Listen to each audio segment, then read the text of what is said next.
आप सभी को धनतेरस की हार्दिक शुभकामनाएं। धनतेरस या धन त्रयोदशी की पूजा माँ लक्ष्मी जी और भगवान श्री गणेश के साथ ही कुबेर देवता और धनवंतरी भगवान को प्रसन्न करने के लिए बहुत ही महत्वपूर्ण मानी जाती है। तो आज की इस वीडियो में आप जानेंगे साल 2024 में धनतेरस का त्योहार किस दिन मनाया जाएगा, इस दिन की शुभ मुहूर्त के बारे में और धनतेरस की संपूर्ण पूजा विधि। धनतेरस के दिन पंचोपचार विधि से या षोडश उपचार विधि से पूजन करने से जो पूजा है वो बहुत ही सफल मानी जाती है। इसी के साथ आप सबसे पहले धनतेरस के दिन जो भी वस्तुएं खरीद कर लाते हैं उन सभी को मंदिर की चौकी पर जरूर सजाएं। जिस जगह पर आपको पूजा करनी है वहां पर गंगा जल छिड़के, हो सके तो गाय के गोबर से भी उसे लीपें, सुंदर सी रंगोली बनाएं, मंडप को सजाएं, चौकी के ऊपर लाल वस्त्र बिछाएं।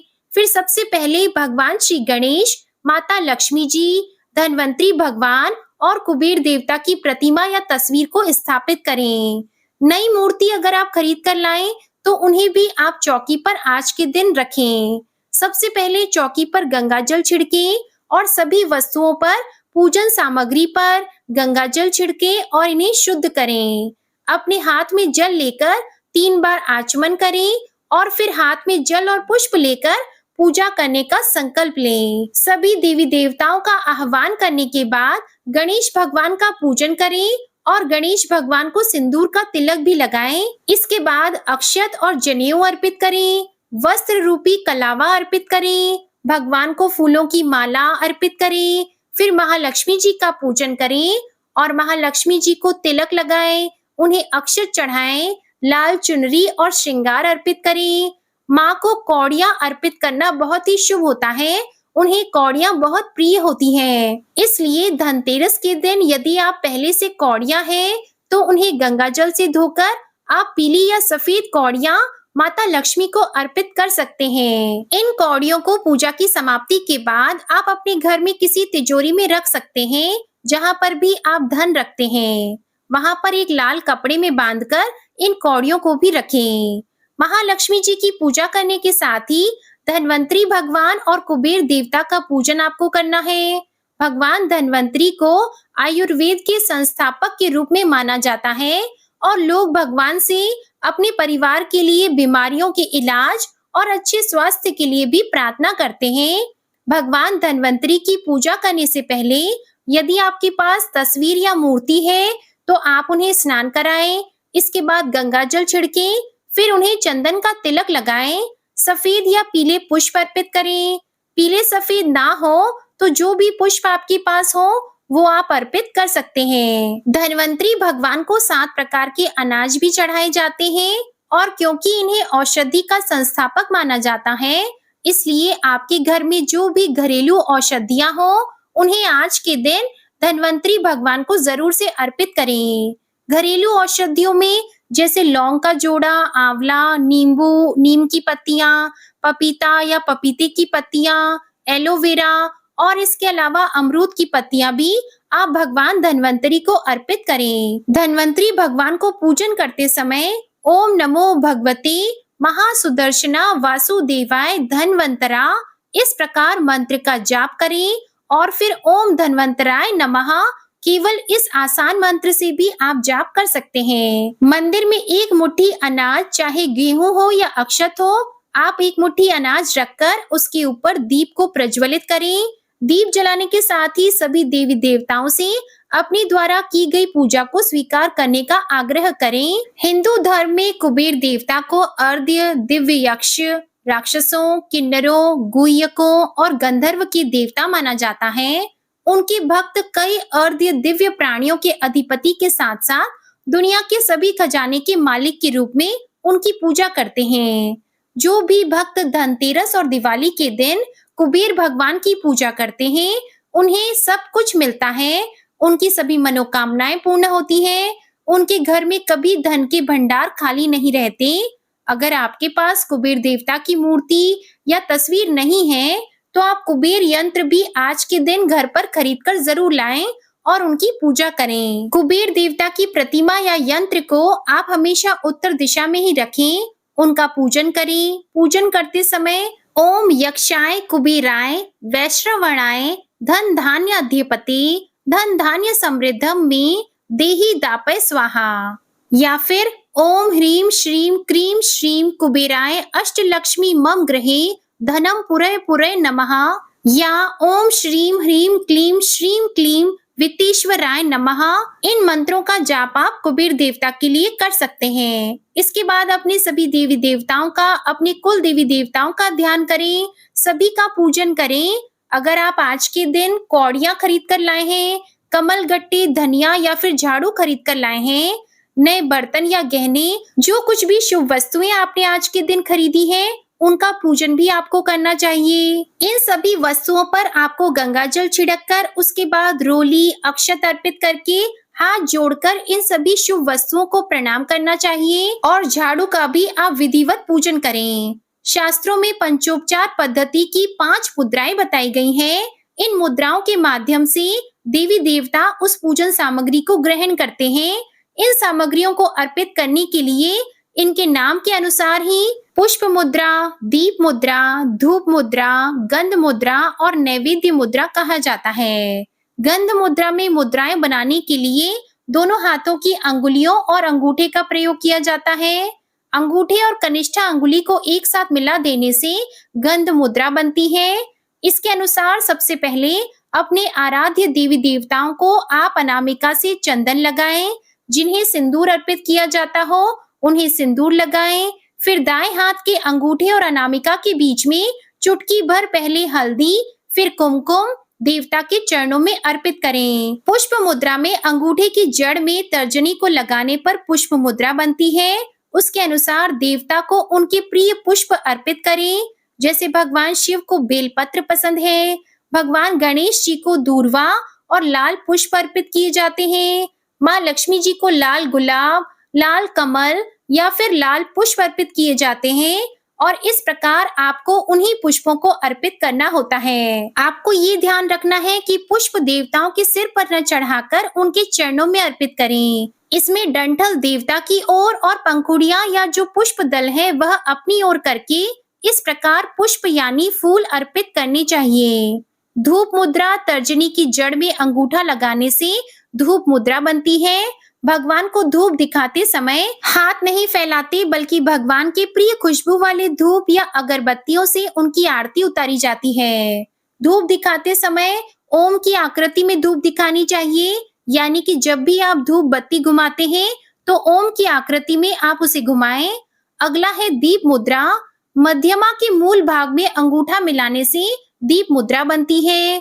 दीप आरती करते समय यानी भगवान की आरती उतारते समय इस बात का आप ध्यान रखें कि आरती धीमी गति से 3 बार जानी चाहिए और दीप जलाते समय आपको कुछ बातों का भी विशेष ध्यान रखना होता है, जैसे कि कभी एक दीपक से दूसरा दीपक न जलाएं। मोमबत्ती का इस्तेमाल दूसरे दीपक को जलाने के लिए कर सकते हैं या फिर माचिस की दूसरी तीली से आप दीपक को जला सकते हैं। अगर आप घी या तेल का दीपक जला रहे हैं तो कभी भी तेल के दीपक से घी का दीपक न जलाएं। हर दिन आपको जो भी दीपक जलाते हैं उसमें नई बत्तियों को ही जलाना चाहिए। कई बार लोग पुरानी बत्ती जैसे सुबह की बत्ती है तो उसे शाम को जला देते हैं, ऐसा बिल्कुल भी ना करें। अगली मुद्रा है नैवेद्य मुद्रा, यानी हम जो भगवान को, अपने देवी देवताओं को नैवेद्य अर्पित करते हैं उसको नैवेद्य मुद्रा कहते हैं। अनामिका उंगली की जड़ में अंगूठा मिलाने से नैवेद्य मुद्रा बन जाती है। नैवेद्य के लिए तैयार की गई थाली में नमक नहीं परोसा जाता है, तो हो सके तो फलों का भोग या मिठाई का भोग लगाएं या फिर हलवे का या खीर का भोग भी आप लगा सकते हैं। देवता को नैवेद्य निवेदित करने से पहले जो भी भोग लगाएं उसे ढक कर रखें। नैवेद्य समर्पित करते समय सबसे पहले अपने इष्ट देवी देवताओं से प्रार्थना करके देवता के सामने भूमि पर जल से चौकोर मंडल बनाएं और उस पर नैवेद्य की थाली रखें। नैवेद्य समर्पित करते समय थाली के चारों ओर एक ही बार जल का मंडल बनाएं, यानी कि जल आपको चारों ओर घुमाना है। नैवेद्य निवेदित करते समय ऐसा भाव रखें कि हमारे द्वारा अर्पित नैवेद्य हमारे सभी देवी देवताओं तक पहुंच रहा है और देवी देवता भी उसे ग्रहण कर रहे हैं। देवी देवताओं के लिए नैवेद्य अर्पित करते समय पंच प्राणों की संतुष्टि के लिए आपको 5 ग्रास अवश्य ही देने चाहिए। जिस तरह से कमल का फूल खिला हुआ होता है, उसी तरह से अपने बाएं हाथ को कमल के फूल के समान कर लेने से ग्रास मुद्रा बन जाती है। अपने हाथ को इस प्रकार से करें और देवी देवताओं से अपने द्वारा अर्पित किए गए भोग को स्वीकार करने का आग्रह करना चाहिए। और पूजा के बाद सबसे अंत में कपूर जलाकर आपने जो भी भोग बनाया है, जो नैवेद्य बनाया है, उसे आप एक मिट्टी के बड़े दीपक में कपूर जलाएं। उसमें लौंग का एक जोड़ा घी में डुबोकर डालें। कपूर को जलाने के बाद आपने जो भी भोग लगाया है, उसमें से थोड़ा थोड़ा 5 बार हिस्सा लेकर आपको जलते हुए कपूर में अर्पित करना है। इस प्रकार से अग्नि देवता को समर्पित करने पर हमारे द्वारा लगाया गया भोग सभी देवी देवताओं तक पहुंचता है। इसके बाद सबसे अंत में अग्नि देवता के यानी जलते हुए कपूर के चारों ओर जल का छींटा भी जरूर लगाएं। इस प्रकार पंचोपचार पूजा विधि से आप धनतेरस के दिन पूजा करें। आप जो भी शुभ वस्तुओं को इस दिन खरीद कर लाएं, उन सभी का शुभ फल प्राप्त हो सके, इसके लिए आपको शुभ मुहूर्त में ही धनतेरस की पूजा भी करनी चाहिए। आज के दिन शाम के समय आप घर पर 13 दीपक जरूर जलाएं। अपने सामर्थ्य के अनुसार यह दीपक घी के या तिल के तेल या सरसों के तेल से आप जलाकर रखें। एक दीपक आप मंदिर में, इसके अलावा अपने घर के हर कोने में दीपक आपको जलाकर रखना है। धनतेरस के दिन आपके घर में साफ सफाई हो, अंधेरा न रहे, इस बात का भी आप विशेष ध्यान रखें।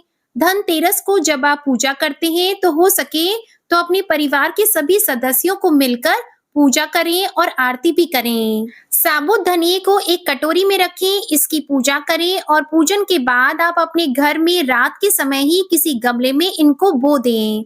ऐसा करने से पूरे वर्ष भर घर में शुभता बनी रहती है, घर में धन का आगमन बना रहता है। क्योंकि धनिये के बीज बहुत ही शुभ माने जाते हैं, इसलिए आप धनतेरस पर साबुत धनिया जरूर खरीद कर लाएं और बाकी बचे हुए धनिये को आप अपने घर में जहां पर भी रखते हो वहां पर उन्हें मिला सकते हैं। भूल से भी धनतेरस के दिन किसी का अपमान न करें। कोई भी निर्धन व्यक्ति या जरूरतमंद व्यक्ति आपके पास आए तो आप उन्हें दक्षिणा दे सकते हैं। आप उन्हें बासी भोजन, फटे पुराने कपड़े या बिल्कुल भी काम में न आने वाली चीजों को भूले से भी न दें। अगर आप ऐसा करते हैं तो उसका बहुत ही भारी दोष आपको लग सकता है। परिवार के सभी सदस्यों को अकाल मृत्यु से या रोग शोक आदि से बचाने के लिए रात के समय धनतेरस को यम दीपक भी आपको जलाना चाहिए। यम दीपक हमेशा उस समय जलाया जाता है जब परिवार के सभी सदस्य घर के अंदर आ गए हों और सभी ने भोजन कर लिया हो और उसके बाद किसी को भी घर का मुख्य द्वार लांघ कर बाहर जाने की आवश्यकता न रह गई हो। धनतेरस के दिन पूजा करते समय चौकी पर एक लोटे में जल भरकर जरूर रखें और जब पूजा समाप्त हो जाए तब इस जल का छिड़काव घर के हर कोने में और मुख्य द्वार पर जरूर करें। ऐसा करने से घर में किसी भी प्रकार की नेगेटिविटी हो तो वो भी दूर हो जाती है। और आसपास दीपदान भी आपको करना चाहिए। जहां पर भी पवित्र वृक्ष हो, पवित्र पौधे या मंदिर हो, चौराहे पर, वहां पर आपको एक दीपक जरूर जलाना चाहिए। दीपक जलाने से माँ लक्ष्मी जी प्रसन्न होती हैं और हमें शुभ आशीर्वाद प्रदान करती हैं। धनतेरस की पूजा में आपने जिस जिस पूजन सामग्री का प्रयोग किया है, उनमें जो भी विसर्जन वाली वस्तुएं हैं, उनका विसर्जन आपको दिवाली के बाद ही करना चाहिए। जब हम दीपावली की चौकी हटाते हैं, उससे पहले किसी भी पूजन सामग्री का जैसे कि फूल, अक्षत, उनका विसर्जन नहीं करना चाहिए। इसी के साथ बासी फूलों को भी मंदिर में न रखें, उन्हें आप अलग से हटाकर कहीं और रख सकते हैं। साल 2024 में इस बार 29 नवंबर दिन मंगलवार को धनतेरस है। इसी दिन प्रदोष व्रत भी रखा जाएगा। त्रयोदशी तिथि प्रारंभ होगी 29 अक्टूबर दिन मंगलवार को सुबह 10:33 से और त्रयोदशी तिथि की समाप्ति होगी 30 अक्टूबर दिन बुधवार को दोपहर 1:15 पर। 29 अक्टूबर दिन मंगलवार को प्रदोष काल का समय रहेगा शाम 5:01 से शाम 6:31 तक और धनतेरस पूजा का शुभ मुहूर्त रहेगा शाम 5:01 से रात 8:12 तक। इसी के साथ इस दिन खरीदारी करने का शुभ मुहूर्त रहेगा सुबह 10:33 से रात 8:51 तक। धनतेरस की खरीदारी के लिए सबसे शुभ मुहूर्त रहेंगे अभिजीत मुहूर्त का समय सुबह 11:48 से दोपहर 12:32, अमृतकाल का समय सुबह 10:25 से दोपहर 12:13, विजय मुहूर्त रहेगा दोपहर 1:56 से दोपहर 2:40 तक और गोधूली मुहूर्त रहेगा शाम 5:38 से शाम 6:04 तक।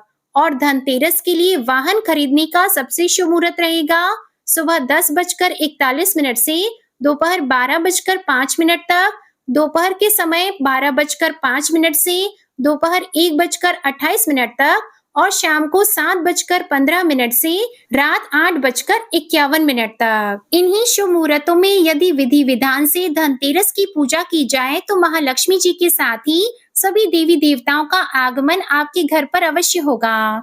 उम्मीद है ये जानकारी आपको पसंद आई होगी। अगर पसंद आए तो वीडियो को लाइक जरूर कीजिएगा।